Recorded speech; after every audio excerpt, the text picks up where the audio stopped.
আমার নতুন আরও একটি ব্লগে তোমাদের সকলকে জানাই অনেক অনেক ওয়েলকাম।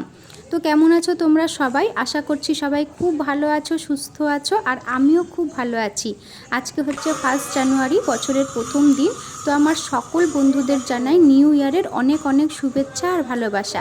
তোমরা আজকের দিনটা খুব ভালো করে কাটাও, আর আমিও আজকের দিনটা খুব ভালো করে কাটাবো বলেই সকাল সকাল ঘুম থেকে উঠে চলে এসেছি বরের অফিসের খুব কাছাকাছি একটি শিব ঠাকুরের মন্দিরে।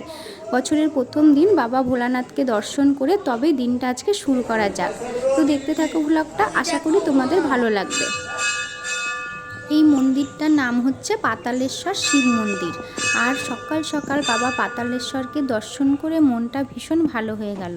আর মন্দিরটা খুব সুন্দর, আর মন্দিরের পাশ দিয়ে বয়ে গেছে একটা গঙ্গা নদী। তো যাই হোক, আমরা বাবা ভোলেনাথকে দর্শন করে তারপরে চলে যাচ্ছি অফিসে যাওয়ার পথে। আর বাবার মন্দিরের বাইরেই ঠিক বাবার এরকম একটা মূর্তি গড়া আছে। তো যাই হোক, সামনেই একটা চায়ের দোকান দেখে খেয়ে নিলাম একটুখানি চা, যেহেতু সকালবেলায় কিছু খেয়ে বেরোয়নি, খালি পেটে বেরিয়েছি। আর চা দেখলে আমার এমনি খিদে পেয়ে যায়। তারপরে চাটা খেয়ে দিয়ে চলে আসলাম নিজের চেনা জায়গায়, মানে রান্নাঘরে। বছরের প্রথম দিনে সকালবেলার জলখাবারে যদি লুচি তরকারি বানানো যায় তাহলে কেমন হয় বলো তো? আমার তো ভীষণ ভালো লাগে, কিন্তু আজকে একটু অন্যরকম লুচি বানাবো। আর বানাবোই যখন, সেটা তোমাদের সাথে অবশ্যই শেয়ার করব। তো আজকে আমি বিট দিয়ে লুচি বানাবো।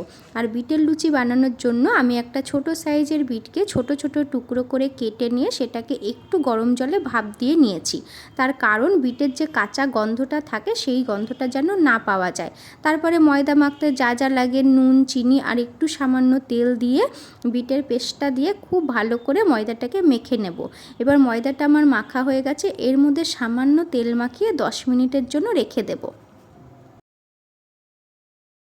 তো 10 মিনিট পর লেচি কেটে তারপরে লুচিগুলোকে বেলে নেব আর একটা একটা করে ভাজা করে নেব। তোমরা অবশ্যই এটা বাড়িতে একবার করে দেখো, এটা কিন্তু খেতে খুব সুন্দর লাগে।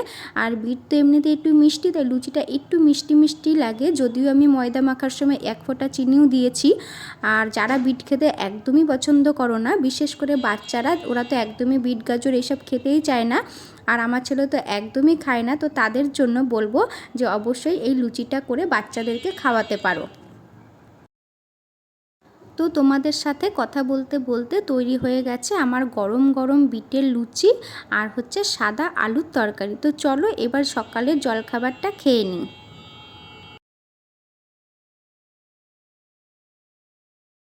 তো সকালের খাওয়া দাওয়া শেষ করে আবার চলে এসেছি রান্নাঘরে দুপুরের খাওয়ার আয়োজন করতে। আর এখানে আসলে আমার শুধু এই একটাই কাজ, রান্না করো ভালো ভালো আর খাও, ব্যাস ওই। আর বাড়িতে থাকলে তো আরও নানান রকমের কাজ থাকে। তো যাই হোক, বছরের প্রথম দিনটা ভালো করার রাস্তা হিসাবে আমরা পেট পুজোকেই বেছে নিয়েছি। আর বছরের প্রথম দিন বলে কথা, আমাদের বাঙালিদের স্পেশাল দিনে মাংস ভাত ছাড়া তো হবেই না। তার জন্য ওকে দিয়ে আজকে বাজার থেকে মাংস আনিয়ে নিয়েছি। তো মাংসটাকে এবার একটুখানি ধুয়ে তারপরে ভাবছি একটু ম্যারিনেট করে রেখে দেব। আর মাংসটা না ম্যারিনেট করে রাখলে বেশ রান্নাটা একটু তাড়াতাড়ি হয়ে যায়। তো যাই হোক, এখন হচ্ছে সকালের খাওয়ার বাসনগুলো ধুয়ে নিচ্ছি, তারপরে মাংসটাকে ম্যারিনেট করে ভাবছি একটু সকাল সকাল স্নান করে নেব। আর শীতকালের বেলা সকালবেলা যদি একটু দেরি করে ঘুম থেকে উঠি তাহলে প্রত্যেকটা কাজেই যেন দেরি হয়ে যায়। তারপরে একটু রান্না খাওয়া করতে না করতে সারাটা দিন কোথা দিয়ে চলে যায় বুঝতেও পারি না।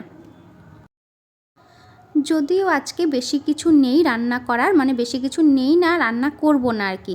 ও যেহেতু মাংস নিয়ে এসেছে তাই ভাবলাম তাহলে একটু পোলাও রান্না করি, ব্যাস তাহলেই হয়ে যাবে। আর তোমাদের সাথে কথা বলতে বলতে দেখো আমার বাসনগুলো ধোয়াও হয়ে গেছে। এবার মাংসটাকে ম্যারিনেট করে নেব, তার জন্য চলো মশলাটা করে নিই। তো আমি এখানে আদা, রসুন আর কাঁচা লঙ্কা নিয়ে নিয়েছি পেস্ট করে। আর এখানে মাংসর মধ্যে দিয়ে দিয়েছি হলুদ, নুন আর একটু সর্ষের তেল দিয়ে খুব ভালো করে মাংসটাকে মেখে 1 ঘন্টার জন্য রেখে দেব। এর মধ্যে সব মশলা দিয়েও ম্যারিনেট করা যায়, কিন্তু আমার না ভালো লাগে না, আমার মনে হয় যেন একটা কাঁচা গন্ধ বেরোয়। তো যাই হোক, আমি মাংসটাকে ম্যারিনেট করার পরে আমি আর আমার ছেলে আমরা দুজনেই স্নান টান করে নিয়েছি। আর স্নান করে তো শুধু মুখে থাকতে নেই, তাই ওর থেকে না 1 টুকরো ক্যাডবেরি নিয়ে খেয়ে নিয়েছি আর এখন একটু জল খেয়ে নিলাম। আমরা সবসময় যেরকমটা ভাবি সেরকমটা কিন্তু হয় না। কোথায় আমি আজকে ভাবলাম যে একটু তাড়াতাড়ি রান্নাটা সেরে নেব, আর আজকেই দেরি হয়ে গেল। এখন প্রায় 12:30 বেজে গেছে আর আমার এখনও রান্নার কিছুই হয়নি। আর যেদিন অনেক রান্না থাকে সেদিন কিন্তু বেশ তাড়াতাড়ি হয়ে যায়। আর আজকে যেহেতু দুটো জিনিসই রান্না করব আর আজকেই হয়নি, তো যাই হোক, ওখানে মাংসের পেঁয়াজটা ভাজা হতে থাকুক আর আমি এখানে পোলাও চালটা রেডি করে নিই। তো চালটা আমি ধুয়ে আধ ঘন্টা ভিজিয়ে রেখেছিলাম, তারপরে সেটাকে খুব ভালো করে জলটা ঝরিয়ে নিয়েছি। তারপরে এর মধ্যে হলুদ গুঁড়ো, গরম মশলার গুঁড়ো, 1 চামচ মতো ঘি আর একটু নুন আর চিনি দিয়ে খুব ভালো করে এটাকে মাখিয়ে নিয়েছি চালটাকে। এবার এটাকে 10 মিনিটের জন্য ঢাকা দিয়ে রেখে দেব। আর এখানে কাজু বাদাম আর কিশমিশটাকে একটু জলে ভিজিয়ে রেখেছি যাতে একটু নরম হয়। তো পোলাওর চালটা এখানে থাক, আর আমি উনুনে বসিয়ে দিয়েছি কড়াই। আর তোমরা হয়তো ভাবছো যে একটুখানি পোলাও রান্না করব আর এত বড় কড়াই কেন বসিয়েছি। তার কারণ এর থেকে ছোট কড়াই এখানে আর নেই। আর একটা ছোট কড়াই ছিল, তার মধ্যে আমি মাংস রান্না করছি। আর জানো তো আমার মাংসটা এখনও হয়নি, প্রায় 2 ঘন্টা হতে চললো। তাই পাশের উনুনে মাংসটা বসিয়ে দিয়েছি, আস্তে আস্তে যতক্ষণ ইচ্ছা হোক। আর আমি এখানে রান্না করছি পোলাওটা। তো পোলাও রান্না করার জন্য দেখতেই পেলে আমি কড়াইতে দিয়ে দিয়েছি ঘি, আর তার মধ্যে দিয়ে দিয়েছিলাম এলাচ, দারচিনি, লবঙ্গ, আর তারপরে কাজু বাদাম আর কিশমিশটাকে একটুখানি ভাজা করে নিয়েছি। তারপরে পোলাও চালটা দিয়ে একটুখানি ভাজা করে পরিমাণ মতো জল দিয়ে ঢাকা দিয়ে রেখেছি। আর তারপরে কাটতে চলে এসেছি কলা পাতা। আর তোমরা হয়তো ভাবছো যে আমি কলা পাতা দিয়ে কি করব। আর কারণ আমি ওকে সকালবেলায় বলেছি একটা কলা পাতা নিয়ে আসবা। আর আমার জানো তো এই রকম রান্নাবান্না হলে কলা পাতায় খেতে ভীষণ ভালো লাগে। আর এই কলা পাতা কাটতে গিয়ে আমার ছোটোবেলার কথা মনে পড়ে যাচ্ছে, কারণ ছোটোবেলায় যখন আমরা পিকনিক করতাম তখন কলা পাতা কেটে তার মধ্যে খেতাম। আর আমার বড় ভীষণ ভালোবাসে কলা পাতায় খেতে। তো আমাদের মতো তোমরা কারা কারা কলা পাতায় খেতে পছন্দ করো অবশ্যই কমেন্ট করে জানিও। আর জানিও আমার আজকের ভিডিওটা তোমাদের কেমন লাগলো। আর যদি ভালো লেগে থাকে তো প্লিজ একটা লাইক করে দিও, শেয়ার করতে ভুলে যেও না। আর এই রকম ভিডিও যদি তোমরা আরও দেখতে চাও তাহলে অবশ্যই আমার চ্যানেলটিকে সাবস্ক্রাইব করে আমার পাশে থাকতে পারো। আর হ্যাঁ, পাশে রাখা বেল আইকনটি অল করে রেখো নোটিফিকেশান পাওয়ার জন্য। আর যারা অলরেডি আমার চ্যানেলটি সাবস্ক্রাইব করে দিয়েছো তাদেরকে জানাই অসংখ্য ধন্যবাদ। আর এই দেখো, তোমাদের সাথে কথা বলতে বলতে আমার পোলাও একদম রেডি। তো আমরা এখন খেয়ে নেব। আর আজকের ব্লগটা আমি এখানেই শেষ করলাম। দেখা হবে নতুন